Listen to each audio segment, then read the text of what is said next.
नमस्कार, स्वामी news special में आपका स्वागत है। मैं हूं आपके साथ पवन अटारिया। सबसे पहले नजर 10 बड़ी खबरों पर।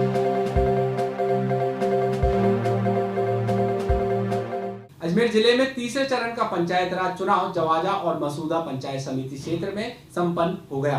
पहले और दूसरे चरण के मुकाबले यह मतदान बहुत धीमा था। मीडिया प्रभारी मोहित जैन ने बताया कि जिस प्रकार विधानसभा और लोकसभा चुनाव के लिए निर्वाचन आयोग और प्रशासन द्वारा मतदाताओं को जागरूक करने की अपील और कार्यक्रम चलाए जाते हैं, तो पंचायत चुनाव में प्रशासन की उदासीनता कहीं न कहीं सवालिया निशान खड़े कर रही है।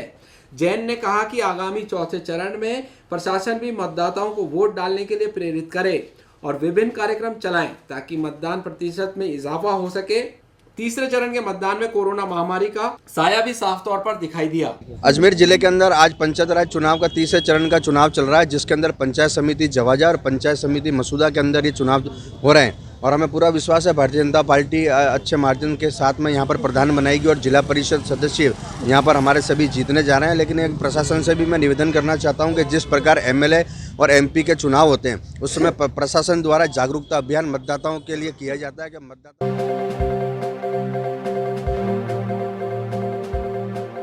गुजर धरती इलाके में टेंट का सामान समेटते पिता पुत्र पर नशेड़ी और आदतन बदमाश ने कैंची से हमला कर युवक को मौत के घाट उतार दिया। बदमाश को आज अलवरगेट थाना पुलिस ने गिरफ्तार कर लिया। अलवरगेट थाना प्रभारी सुनीता गुर्जर ने बताया कि पिता को बचाने गए पुत्र के गले में कैंची गहरी धंस गई। लहूलुहान पिता पुत्र को जवाहरलाल नेहरू अस्पताल पहुंचाया गया, लेकिन युवक को रास्ते में मौत हो गई, जबकि पिता का उपचार जारी है। अलवरगेट थाना पुलिस ने पोस्टमार्टम कराने के बाद शव परिजनों को सौंप दिया। पुलिस ने आरोपी को हिरासत में ले लिया। पुखराज उसका पुत्र अनिकेत और दुर्गेश समारोह में टेंट लगाने का कार्य करते थे। गुजर धरती क्षेत्र में विवाह समारोह था। देर रात दोनों टेंट का सामान समेट रहे थे। इस दौरान आदतन बदमाश गौरीशंकर उर्फ गौरव उर्फ पोटिया नशे में लड़खड़ाता हुआ वहां पहुंचा। उसे टेम्पो से दरी चुराता देख पुखराज ने टोका। फिर क्या था, टोकने पर पोटिया ने अचानक कैंची निकालकर पुखराज पर हमला कर दिया। जैसा कि आप सीसीटीवी फुटेज में देख रहे हैं, पोटिया दोनों पिता पुत्र पर हमला करते नजर आ रहा है। शोर शराबा सुनकर अनिकेत पिता को बचाने भागा। बीच बचाव के दौरान कैंची अनिकेत के गले में धंस गई। इससे वह जख्मी हो गया। आसपास खड़े मजदूर और लोग भी मौके पर पहुंचे, तब तक आरोपी पोटिया फरार हो गया। बाद में अलवरगेट थाना पुलिस ने सर्च अभियान चलाकर आरोपी को गिरफ्तार कर लिया।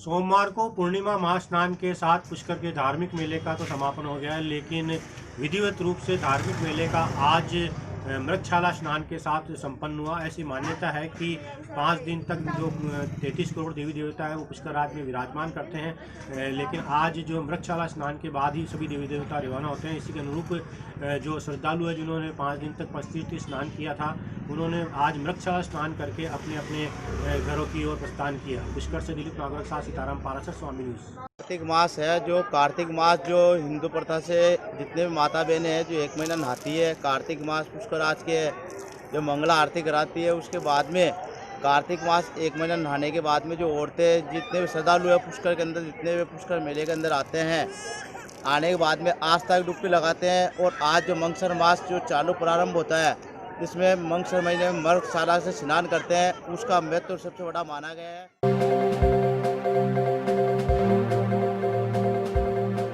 टीम पुलिस मित्र की ओर से लगातार सेवा के सराहनीय कार्य जारी है। टीम को जब सूचना मिली कि बांसेली के एक सूखे कुएं में एक बछड़ा गिर गया, सूचना पर अमर सांकला, भुवनेश्वर पाठक सहित उनके पुलिस मित्र और जो सिविल डिफेंस के टीम के लोग हैं वो तुरंत मौके पर पहुंचे हैं और लगभग 30 मिनट का एक रेस्क्यू ऑपरेशन चलाने के बाद में बछड़े को सुरक्षित बाहर निकाला गया है। पुष्कर से दिलीप नागरक के साथ सीताराम पाराशर, स्वामी न्यूज।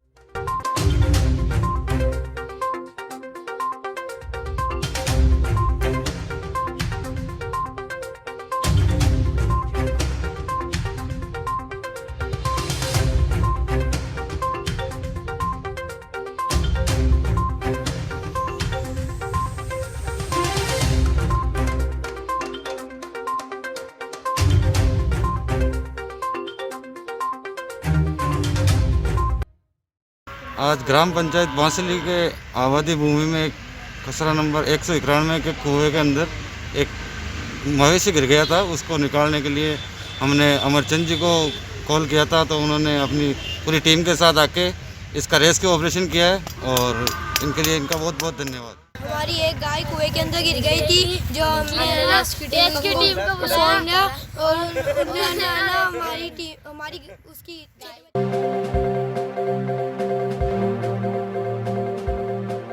अजमेर में युवती को शादी का झांसा देकर उसके साथ 3 साल तक दुष्कर्म करने का मामला सामने आया है, जिसके बाद पीड़िता ने युवक के खिलाफ सिविल लाइन थाने में मुकदमा दर्ज कराया है। सिविल लाइन थाना प्रभारी अरविंद चारण ने जानकारी देते हुए बताया कि अजमेर की रहने वाली एक पीड़िता ने टोंक निवासी श्रीकांत आनंद नाम के युवक के खिलाफ रिपोर्ट दी, जिसमें उसने बताया कि श्रीकांत आनंद ने उसके साथ प्रेम संबंध बढ़ाए और बाद में शादी की बात कहकर उसके साथ लगातार 3 साल से दुष्कर्म करता रहा।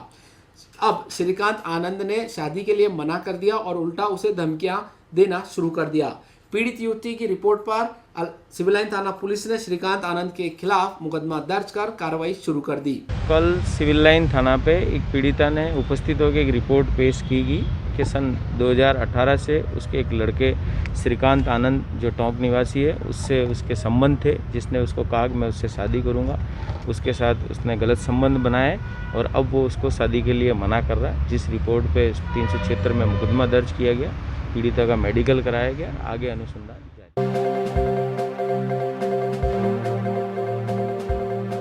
सदर कोतवाली थाना अंतर्गत मेडिकल कॉलेज चौराहे पर आज अज्ञात युवक की लाश मिलने से इलाके में सनसनी फैल गई। लाश की सूचना पर पहुंची कोतवाली थाना पुलिस ने शव की तलाशी ली तो शव की पहचान लोहाखान निवासी रुपेंद्र सिंह खंगारोत के रूप में हुई। कोतवाली थाना प्रभारी शमशेर खान ने बताया कि युवक का मृत शरीर ठंड की वजह से अकड़ गया था, जिसकी जेब में तलाशी ली तो उसके आधार कार्ड मिला।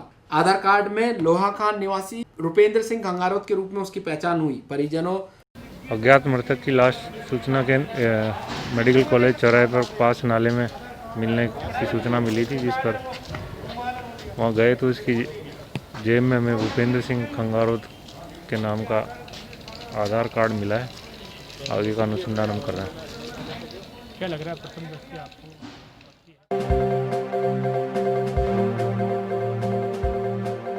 आदर्श नगर स्थित सैटेलाइट हॉस्पिटल में आज संविदा कर्मियों ने कार्य का बहिष्कार कर दिया। संविदा कर्मियों ने बताया कि अस्पताल में 42 संविदा कर्मी काम कर रहे थे, मगर अचानक ही ठेकेदारों द्वारा 14 कर्मियों को निकाल दिया गया और इस तरह से निकलना उनके लिए काफ़ी परेशानी खड़ा कर रहा है। कर्मचारियों ने बताया कि वह किस प्रकार से गुजर बसर कर पाएंगे। इसी विरोध में आज बाकी के संविदा कर्मियों ने अस्पताल में कार्य का बहिष्कार कर विरोध जताया। साथ ही जल्द ही सभी को काम पर लगाने की मांग की। कार्य बहिष्कार से अस्पताल का सारा काम ठप हो गया। वहीं मरीजों की अस्पताल में लंबी लंबी कतारें लग गई। मरीज भी परेशान होते नजर आए।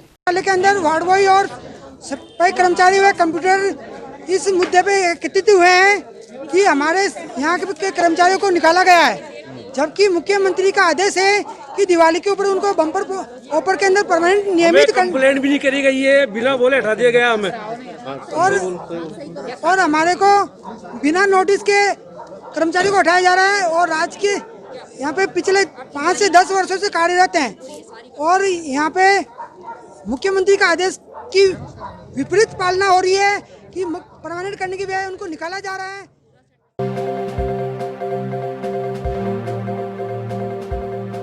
किसान विधेयक बिल के खिलाफ देश में किसानों द्वारा आंदोलन चलाया जा रहा है।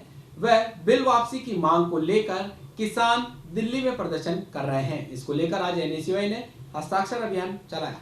किसानों के समर्थन में आज अजमेर में छात्र संगठन एनएसयूआई के कार्यकर्ताओं ने हस्ताक्षर अभियान की शुरुआत की और एक बैनर पर लोगों के हस्ताक्षर लिए और उन्हें समर्थन दिया। एनएसयूआई ने केंद्र सरकार पर आरोप लगाते हुए कहा कि यह बिल किसानों के खिलाफ है, इसलिए किसान सड़कों पर उतरकर आंदोलन कर रहे हैं।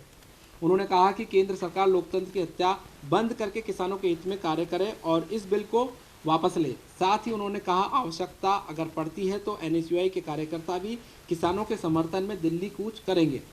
द्वारा जिस प्रकार से केंद्र की भाजपा सरकार द्वारा नरेंद्र मोदी सरकार द्वारा देश के अन्नदाताओं पर लाठीचार्ज किया जा रहा है, उन्हें दिल्ली जाने से रोका जा रहा है, उनके ऊपर इस भीषण ठंड के अंदर पानी की बौछारें देश के अन्नदाताओं पर की जा रही है, उसको लेके किसान भाइयों के समर्थन के अंदर एनएसयू परिवार आज हस्ताक्षर अभियान हमने चलाया है ताकि देश के किसानों को एक समर्थन, एक सपोर्ट देश के किसानों को मिले। एनएसयू परिवार देश के किसानों के साथ खड़ी है।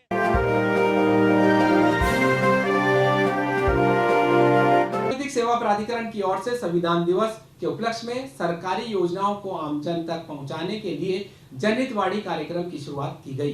संविधान दिवस के उपलक्ष्य में लालसा के आदेश अनुसार जिला विधिक सेवा प्राधिकरण की ओर से आमजन को सरकारी योजनाओं का लाभ पहुंचाने और उन्हें सभी योजनाओं की जानकारी देने के लिए जनहितवाणी की शुरुआत की गई। इसके तहत हर व्यक्ति दिए गए नंबर पर कॉल करके सभी सरकारी योजनाओं का लाभ उठा सकता है।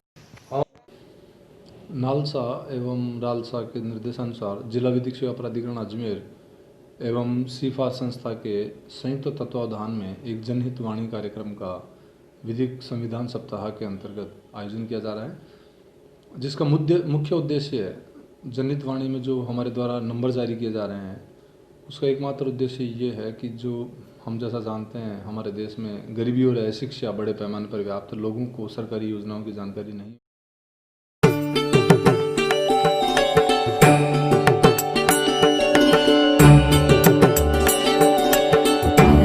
स्वामी न्यूज अजमेर के फेसबुक और यूट्यूब चैनल पर चलने वाला एस्ट्रोलॉजी और वास्तु कार्यक्रम प्रत्येक बुधवार शाम 6 बजे देखना ना भूलें। Sponsored by Tanishq showroom, India motor चौराहा, अजमेर। अब की बार जो मिले तो बस बिट्टे ही रह जाएंगे। एक जो हुए हम तो क्या ना कर जाएंगे।